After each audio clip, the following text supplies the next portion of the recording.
আবার ধরা মায়ের কাছে কেন বলছো? ধরা মায়ের কাছে ধরা পড়েছে বলে আবার কেমন কথা? বলে যেই ধরা মা সেই তো যশোদা মা। ধরা সতী, ধরা দ্রোণ রাজার রানী হচ্ছে ধরা, দ্রোণ রাজার রানী হচ্ছে ধরা। স্বয়ং নারায়ণ পরীক্ষা করতে এসেছিলেন ধরা সতীকে। অতিথি দেব ভব, আজকাল আর নেই। অতিথি যদি ঘরে আসে, আগে ছিল অতিথি দেব ভব, অতিথি যদি ঘরে আসে মা এক মুঠো অন্ন যেন তাকে দিও, এটা আগে ছিল। এখন আর বাবা অতিথি এলেও অন্ন একদম মাপা, একজন এলে আর হবে না, বলে পরে ঘরে দেখো, আজকে যা ছিল হয়ে গেছে। কিন্তু জেনে রাখো মায়েরা, অতিথিকে এক মুঠো অন্ন যদি, অতিথি যেমনই হোক দেখার দরকার নেই। যিনি এসেছেন দরজায় তিনি অতিথি, তাকে এক মুঠো অন্ন দিলে সেটা স্বয়ং নারায়ণের সেবায় লাগে। সে অতিথি কেমন আমার দেখার দরকার নেই। অতিথি দেব ভব আগের নিয়ম ছিল, এখন আর নেই। তা সেই নারায়ণ স্বয়ং অতিথি হয়ে ধরা মায়ের ঘরে গেছে, ধরা মায়ের কাছে সেবা নেওয়ার জন্য। আর ধরা মায়ের তখন একটা অভিশাপের জন্য ওই রাজার রাজ্যপাট কোনো কিছুই ছিল না, তারা ভিখারি হয়েছিল।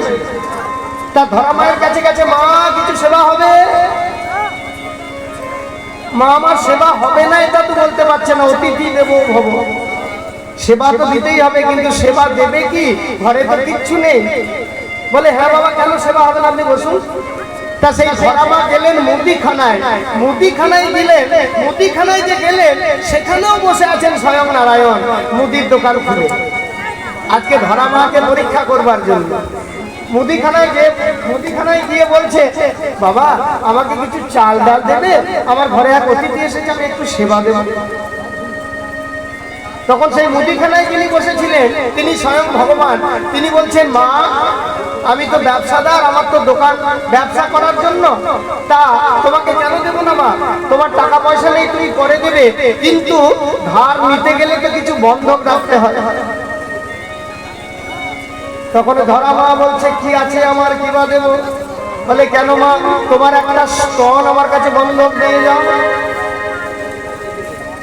এটা ভগবানের ইচ্ছা, পরে মায়ের কোলে যাবে তো, তাই আগেই মায়ের কোলে গিয়ে যে মায়ের স্তন পান করবো তার জোগাড়টা আগে করে রেখেছে।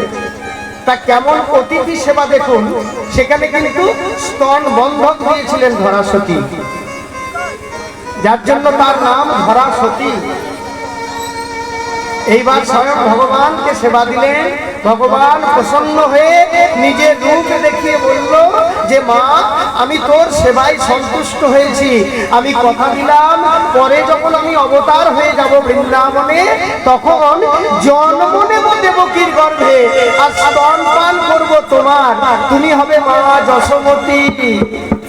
তাই ধরা মায়ের কাছে ধরা পড়েছি, ধরা মায়ের কাছে ধরা পড়েছি। ওরে বলে বলে আমি কি করিব, কি করবি মানে এইরকম প্রতিদিন বাহানা করবি আর তোর গরুগুলো আমরা চড়াবো? তুই প্রত্যেকদিন এরকম বাহানা করবি আর তোর গরুগুলো আমরা মাঠে নিয়ে যাবো, আমাদের কি প্রয়োজন আছে বল? তার থেকে বল তুই এক কাজ কর, তোর গরুগুলো আলাদা করে নে, তোর গরু ঘরে থাক, আমরা আমাদের গরু চড়াতে যাবো। এটা কিন্তু বাইরের কথা, শ্রীধামের ভিতরের কথা হচ্ছে তুই না গেলে তো কোনো গরুই বনে যাবে না।